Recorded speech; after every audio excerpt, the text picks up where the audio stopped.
Story 1. When I first moved into the trailer, I didn't even notice the old television.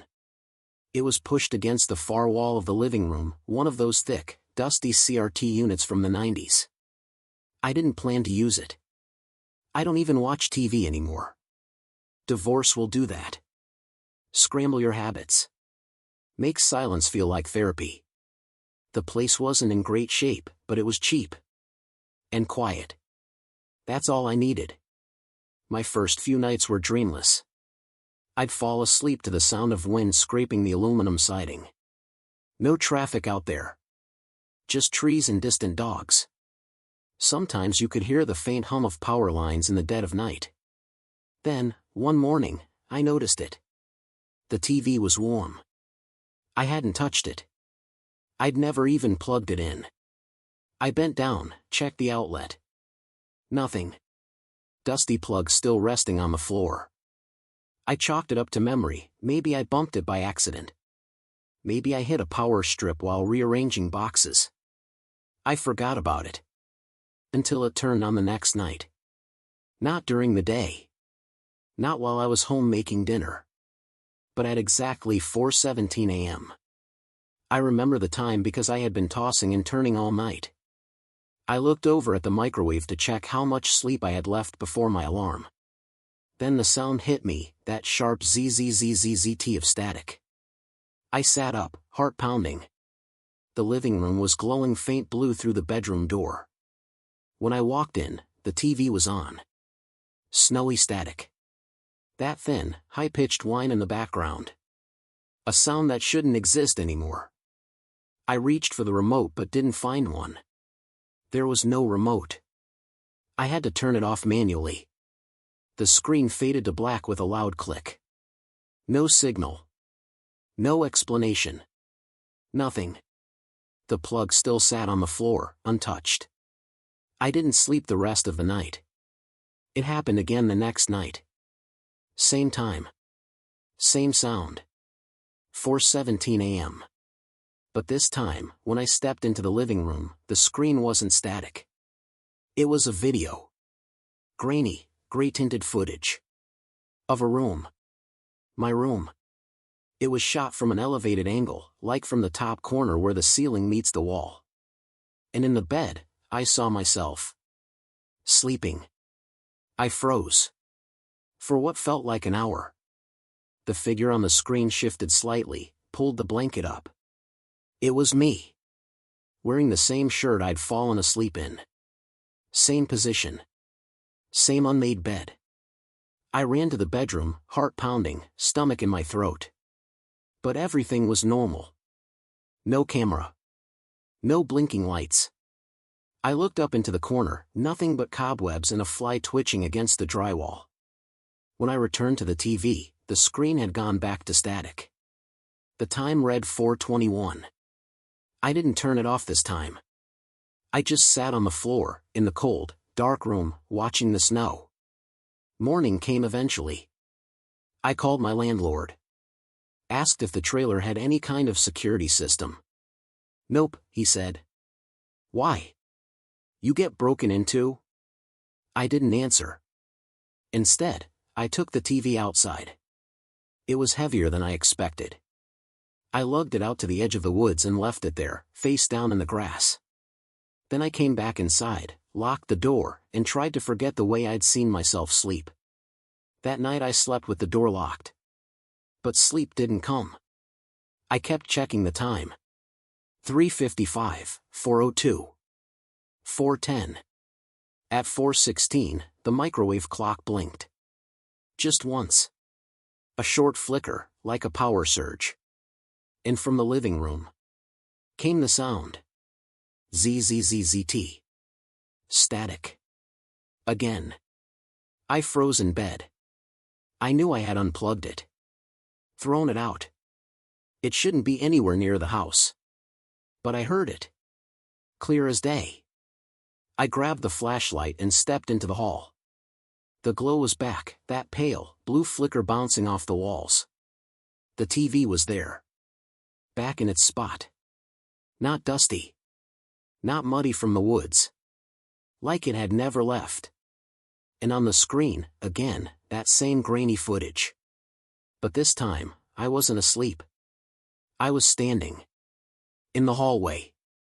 Flashlight in hand. Watching myself watch myself. I backed away. The screen mirrored me. The flashlight trembled in my grip. I stepped closer. The figure on screen did too. I turned my head to look into the kitchen, and when I looked back, the screen showed the back of my head. Like something was behind me. I whipped around. Empty. Nothing but the hum of the microwave and the cold linoleum under my bare feet. But the screen stayed the same, me, from behind. Slight tilt of the neck. The exact way I was standing. I turned the TV off. But the screen stayed on. The image didn't flicker. It didn't fade. It was still playing this morning when I left for work. It's 3:52 now. I'm sitting in my bedroom with the door locked. And I can already hear it warming up. If I watch it long enough, I think it might show me what happens next. Story 2. I moved into the apartment on January 12th. It was the cheapest listing in a decent part of Chicago, and after the breakup, well, I needed to be alone. The building was old, the kind of place where radiators clank all night and the floors creak even when you're still. 3rd floor. No elevator. 1 bedroom, tiny kitchen, yellow walls that someone had tried to brighten with pastel paint. It didn't work. The place still felt sad. I unpacked slowly, box by box. On day 4, I opened the fridge and saw it for the first time. A sticky note.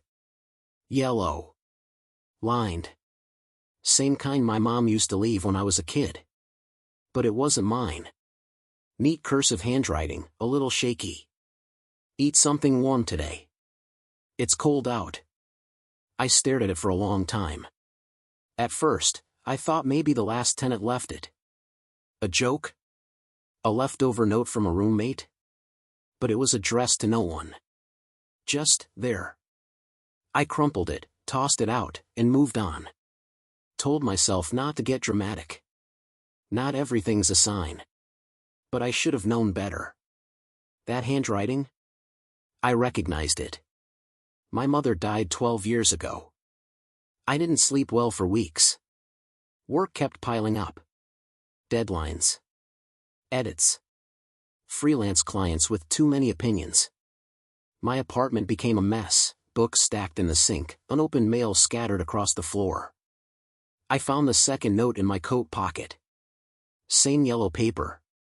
Same shaky cursive. I'm proud of you. Don't forget that. I sat down. Right there on the floor. I hadn't told anyone about the first note. I tried to rationalize it. Had I put it there? Was it old? Had I written it years ago and forgotten? But no. The ink was fresh. The handwriting was hers. Exactly hers. The loops on the Y's. The way she always put a little too much pressure on the lowercase d. I'd helped her write cards growing up. I remembered. The notes kept coming. Tucked under my pillow. Inside the kitchen cabinet. One taped gently to the bathroom mirror. You're doing better than you think. You used to hum in your sleep. Do you still see the girl in the hallway? That last one stopped me cold. Because I had seen someone, just once. A week ago. A brief shape near the bedroom door at 3 a.m. I dismissed it as sleep paralysis or a dream. I started keeping the notes. Lined them up on the table. 10. Then 16. Then 20. Until one night, I came home to find a new one, waiting on my keyboard. Not gentle. Not sweet. Why did you let me die? I stopped leaving the apartment. Stopped answering calls.